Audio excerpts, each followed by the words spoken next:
A paz do Senhor Jesus Cristo, bom dia meus irmãos e minhas irmãs, glórias a Deus, aqui novamente ao seu irmão em Cristo, o irmão Vicente. Quero aqui, compartilhar aqui, uma palavra com vocês, sair aqui um pouquinho para evangelizar, aqui distribuindo aqui os panfletos aqui da igreja, da rádio, Tava em casa, não trabalhei hoje, e falei, vou fazer aquilo, que Deus a cada dia, tem colocado no meu coração e tem confirmado, a cada dia, Deus chamando nós, como igreja, como um povo de Deus, porque o que acontece, irmãos? O tempo está se abreviando, a palavra está se cumprindo, estamos aí, no princípio das dores, e tem se cumprido, irmãos, o amor se esfriando, nós temos visto aí, tudo se cumprindo que está na palavra de Deus. Nós não podemos ter dúvida. E algo que Deus coloca no meu coração aqui para falar com os irmãos é sobre crise de identidade.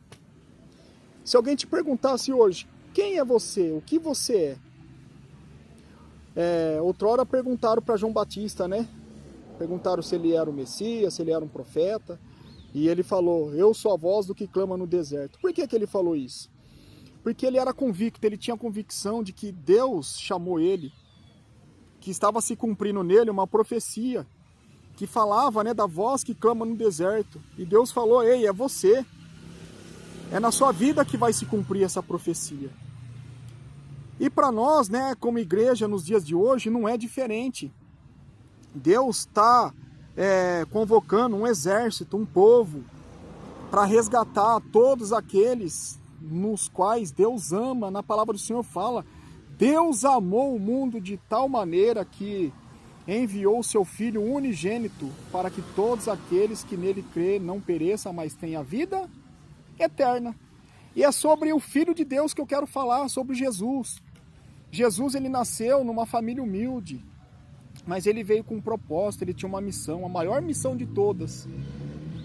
A maior missão que foi confiada, que foi dada para um homem, para um ser humano aqui, foi para Jesus. Foi a maior de todas as provas. Nós aprendemos isso na palavra de Deus. E tudo que o Senhor nos ensinou, tudo que Ele falou, está se cumprindo. Por quê? Porque nele não há mentira, irmãos. Nele não tem mentira. Não podemos duvidar. Então, que nós não venha se acovardar, que nós não venha ter uma crise de identidade. Quando te perguntar, quem é você? Olha, eu sou um ser humano, que recebi, a dádiva de poder nascer aqui neste mundo e contemplar a criação de Deus. E só aquele que um dia, nós não podemos ter vergonha de falar isso. Você pode declarar isso? Um dia eu me perdi na vida, eu perdi a inocência, e andando no pecado aí, uma vida aí desregrada, e me afastei de Deus. Mas Deus, ele enviou seu Filho para me resgatar e me dar essa grande oportunidade. Então nós somos aqueles nos quais Deus amou tanto e continua amando e quer o nosso bem, que ele deu o melhor, ele entregou o melhor para nós. O próprio Deus, ele se fez carne, foi humilhado, passou por tudo que ele passou, nós aprendemos. E nós não podemos duvidar disso, que foi por mim, que foi por você.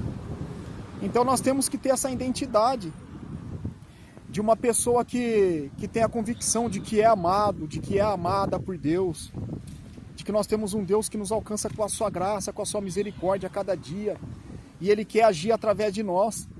Olha, meu testemunho, se eu for contar aqui, quantas coisas que eu passei na minha vida, vai muito tempo, Mas eu passei por um processo aí meio complicado, Fui parar no psicólogo, fui parar no psiquiatra, e aquele vazio,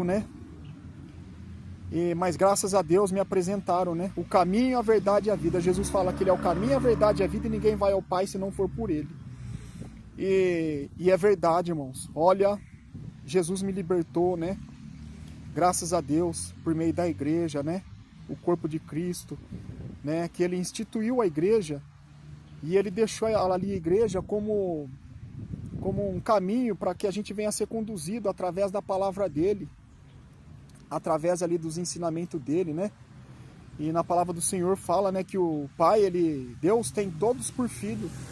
E Ele corrige e exorta todos quanto Ele tem por filho. Então, Deus está nos corrigindo a cada dia, mas para quê? Para o nosso bem, para que a gente venha sermos pessoas melhores, para que a gente não venha sofrer. Como aquele pai, né, que protege o filho, vai ensinar o filho a andar de bicicleta e tá lá com a rodinha. E aí o filho, eu já cresci, tira a rodinha. O pai sabe que ele vai quebrar a cara. Mas com a dor no coração, né, ele tira a rodinha e o filho quebra a cara. Porque Deus nos ama tanto que a prova do amor dele também é o livre-arbítrio que ele nos dá para a gente poder escolher, decidir aquilo que a gente quer para nós. Deus não obriga ninguém, Deus não força ninguém a nada. Mas saiba que se você buscar ter uma experiência com Deus, uma experiência de fé, uma fé viva, de acreditar, não a fé que dependa de amuleto, de nada dessas coisas, mas na palavra do Senhor fala que a fé é o firme fundamento nas coisas que a gente não vê, mas é a convicção daquilo que se espera. Então, tenha certeza, essa convicção, busca ter uma experiência de fé com Deus, que te amou tanto, né?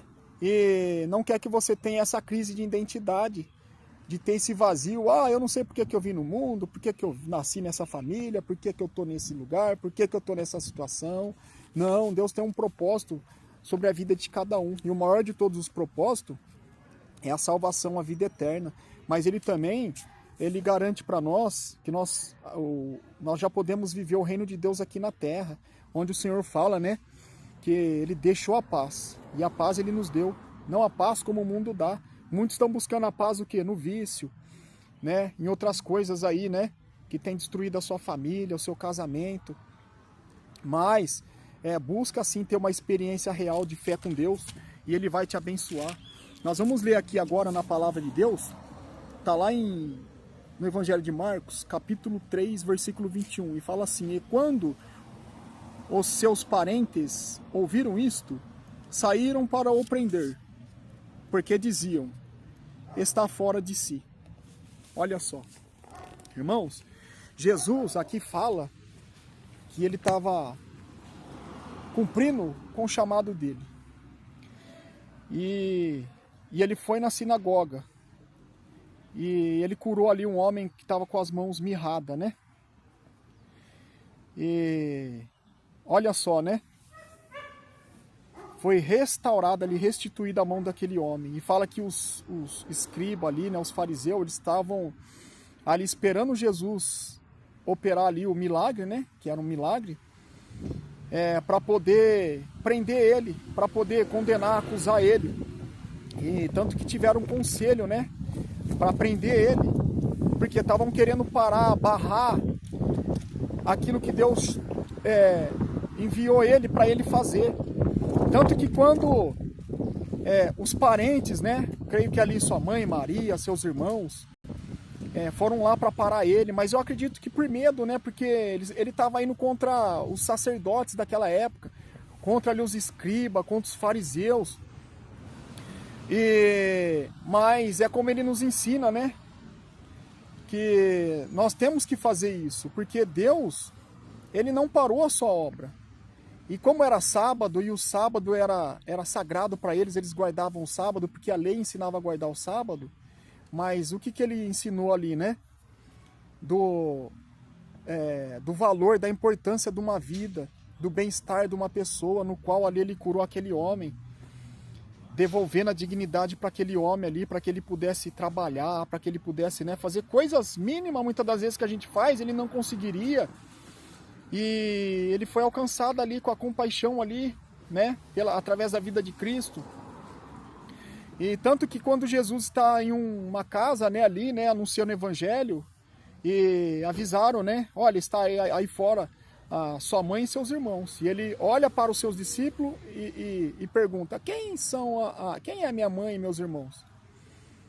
No qual ele mesmo responde, né, minha mãe e meus irmãos são aqueles que fazem a vontade do meu Pai. Então eles foram lá para paralisar Jesus, para querer falar, não, você está ficando louco, você está fora de si, para com isso, você está louco. E hoje, muitas das vezes, você é cristão, você, né, sabe, queima no teu coração aí a vontade de fazer algo a mais para Deus, de sair gritando, falar desse amor, para que Deus, através da sua vida, Ele resgate alguma alma aí perdida. E muitas das vezes vão te chamar do quê? Seu bitolado. Vão falar, né? Quantas palavras, né, vão te falar aí, vão querer desmerecer, né, chamar você de louco. Aleluia. Mas, né, faço aqui das minhas palavras a palavra de Pedro. Importa agradar aos homens ou a Deus? Aleluia. Importa agradar a Deus, meus irmãos.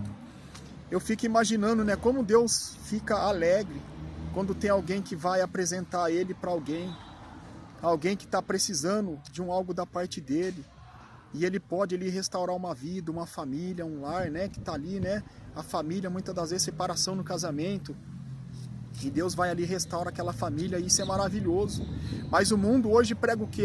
Pode largar, separa, não liga não, arruma outra. E não é isso que Deus tem para o homem.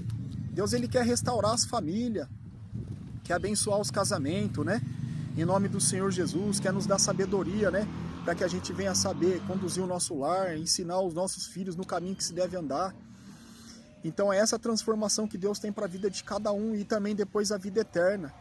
Mas muitos vão falar o quê? Seu fanático. Lá a Bíblia, só fica pensando em Bíblia, glória a Deus, que vão falar isso. Muitas das vezes o povo até do seu meio de convivência, muitas das vezes viram ali a transformação que Deus teve na tua vida, né? Muitos até vão jogar ali o seu passado. Mas você era isso, você era aquilo. Isso, falou muito bem, eu era. Mas agora eu sou convicto, não tenho crise de identidade. A minha identidade é cristão. Eu sou um cristão, né? Aí, né, na misericórdia de Deus, alcançado pelo Senhor Jesus, e estou aqui, né, a cada dia para fazer a vontade dEle. A palavra do Senhor fala, né, que aquele que recebeu o Espírito Santo é como o vento. Ninguém sabe de onde vem nem para onde vai. Nós temos que nos entregar, nos sujeitarmos a Deus, para que Deus venha agir através das nossas vidas a cada dia. Você homem, você mulher, você jovem, não importa a sua idade, né? Deus quer agir através da sua vida aí para levar a misericórdia dele, né? O amor. Aleluia. Em nome do Senhor Jesus. Receba essa palavra, que Deus possa te abençoar, você e sua família, em nome do Senhor Jesus.